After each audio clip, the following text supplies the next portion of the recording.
So yesterday, a juror came forward and said he thought that perhaps one of those people that he saw in a lineup presented in court could be in the gallery, and the court brought him in for questioning. I'd like you to really listen close because this is a really big issue, and we'll talk on the other side. Make yourself comfortable, and then I'll let everyone else be seated. You are technically in seat number 3, previously juror number 71, and you had indicated to the bailiff, sir, first of all, I apologize for bringing you in under these circumstances, but you gave some information to the bailiffs that we wanted to further address with you, and that is that you believed that the photo lineup shown on the monitor, that one of them may be in the audience. Is that correct? Yes, that is correct. Only during opening statements yesterday morning, briefly, it was a well-dressed gentleman again, whose head recognized one of those. This gentleman could have been a counsel, a lawyer, okay, but he was in this room. So I want to assure you that there was no one in this courtroom that was in that photo lineup. I wouldn't imagine there was. Okay. Such a striking resemblance. And with the protocol you're taking, I understood. And we appreciate this because then I have to ask you the next important question.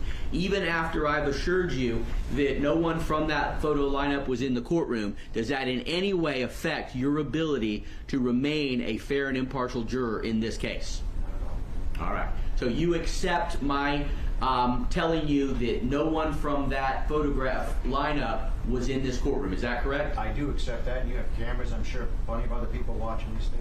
Absolutely.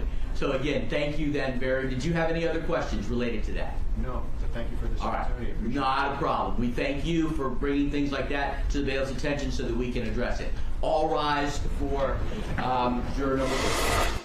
I love Judge Sabella questioning juror number 3. He's like, okay, you're comfortable, we're having a party, come on in, make yourself comfortable. You're only here on a murder case, double homicide case. But Rich Schoenstein, I actually saw part of this yesterday, and I said, this is a case of mistaken identification, misidentification. The witness that will testify for the defense, Jennifer Dyson, she's like the best in the business in this. She works with the Innocence Project on cases. She's testified for them. I wanted to use her in a case once. She's the best. And here we have a juror who just misidentified somebody who is in the well of the courtroom there, seated as possibly being in a photo lineup.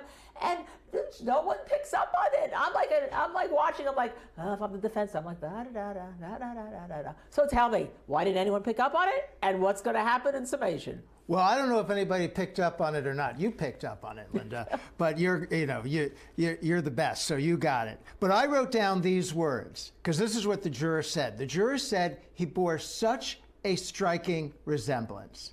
And if I'm the defense lawyer, when I stand up to do closing argument and I start talking about mistaken identification, which is going to be a theme of the defense, I am going to stand right in front of that juror and I'm going to say to the whole jury, sometimes we see people that bear such a striking resemblance, pause.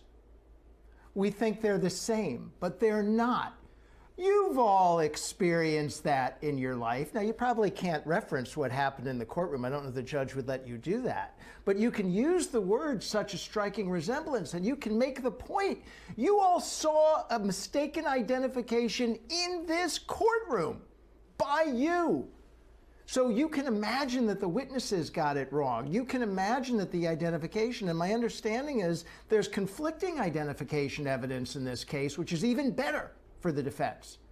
You can imagine that you can't trust that identification evidence alone, and also we'll have an expert witness talk about it. You can't base a conviction on that. I think it's gold for the defense. Yeah, I'm not sure that the defense can reference that particular juror, you're right. But certainly, that's exactly the words I wrote down too, striking resemblance. We think alike, Rich. We've been doing this too long. All right, but let's talk about this. We know from statistics, the Innocence Project publishes them and many other places, that eyewitness misidentification, especially if it's cross-racial, okay? And here, I don't know if it is or it isn't. I don't know yet, okay? Because I haven't heard the victims on the stand. But is enormous. It's the largest factor for having wrongful convictions, guilty verdicts, that is, that were actually somebody else committed the crime. So talk to me about why the prosecution then is bringing this case when there's such a misidentification, 6'4" versus 5'7", to 185 pounds, right hand versus left hand, whatever. So I'm going to make an assumption, and I'm going to give the prosecution the benefit of the doubt that they really think this defendant did the crime. And they're pursuing it because it's a double murder and an attack on 6 people, right? It's not just a murder of 2. There are 4 other people who got shot, and they probably feel very strongly about it, and they want to discourage, retribution and vigilantism and a lot of other stuff that's referenced in the case. But as you said, Linda, this case was hung last time it was tried, and 10 of the jurors in that trial voted to acquit.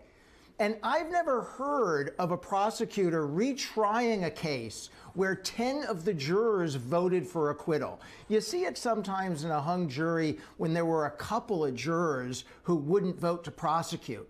And then you understand it, why the prosecutor thinks, well, maybe if I just tighten up the case a little bit and get a new jury, I can push it over the edge. But this case was nowhere near the edge for the prosecution. Yeah, and of course, as I said before, every victim is important. I mean, 2 people are dead here and 4 others were shot at. So it's a very important case. So is the case against this defendant when he was shot, that there doesn't seem to be that much attention focused on it, because is the prosecution in bond, if they investigated and found out, for instance, just making a hypothetical here, that maybe somebody connected to the victims here was involved in the original Keatley shooting, did they have a conflict, or does that give the prosecution more of a motive to say, hey, Michael Keatley, there, we got you. There it is. Well, I don't think they have a conflict. I mean, if they have evidence of a connection, they better disclose that to the defense. I mean, that has to be shared, but I don't think it's a conflict in pursuing it. I think the theory, correct me if I'm wrong, is that these people were not, that this was a mistaken identification by Keatley, and he basically shot the wrong people. I think that's the theory that they're going with. So I would be surprised to hear that they were connected to the actual crime. But there is a clear motive in this case. We've seen other cases recently where there was a lot of discussion about whether or not there was a true motive. And in this case, it's easy to... Would that be the Alec Murdaugh case? Well, cases here and there. You see things. But in this case, you understand he was attacked. It was only $12 taken, but he was apparently shot 4 times. And you understand the theory that he might have wanted retribution, he might have sought revenge, and so you understand the motive case. Can they prove that, and means and opportunity, and can they get over the defense arguments that this defendant couldn't even physically have committed the crime if he wanted to? That'll be really interesting to see. Well, let me ask you one other thing. We saw this display of weapons, and I call them weapons if I'm the prosecutor. I don't call them guns or firearms, because a weapon is, using a gun against somebody, right? And if you're defense, you only say guns or firearms. But we saw the four of them being counted, even though Mr. Brando initially had to recheck his notes. But this is Florida. Do you think the jury was questioned on their feeling about guns, or how many guns they may have or firearms they may have in their house? I think so. I mean, generally in this kind of case where it's a firearm crime, somebody would ask the jurors questions about whether they own firearms, whether they're prejudiced against people who own firearms. But, it's down in Florida. As I understand it now, when you go into Florida, they hand you a gun at the border. I mean, everybody has guns down in Florida. So I don't think that would be a stretch. And I don't think they're going to be able to prove, the prosecution's going to be able to prove a crime simply because this guy had 4 weapons in his house. That is not out of the ordinary, especially in that part of the country. Well, let's go back to now the mistaken identification, because you alluded to the fact that the prosecution's theory is that it's a mistaken identification on Mr. Keatley against the victims, not just what the victims identified Mr. Keatley as a mistaken identification. So is that the reason why the prosecution may not have cared whether this jury was excused, because it's their theory that indeed he easily misidentified the victims here wrongfully as his assailants? Yeah, I think that's part of the reason. You're right, misidentification shows up in both parts of the case. But also, I don't think what happened with that juror yesterday was significant enough, for a mistrial or even for replacing the juror. There was a question. Judge Sabella, who I also am very fond of and very impressed with, handled it correctly. He addressed the jurors' concerns and settled it down. So I don't really think there was any basis to, undo it in any event. Yeah, I'm loving Judge Sabella. I'm also loving the competence of everyone trying this case, including the defense, which I think are going to present. We know they're going to present a case. Anyhow, we're going to take a quick break here at the Law and Crime Network. Let you think about all that Rich just talked about with the jury misidentification, identification, nullification, all that. And we will see you on the other side.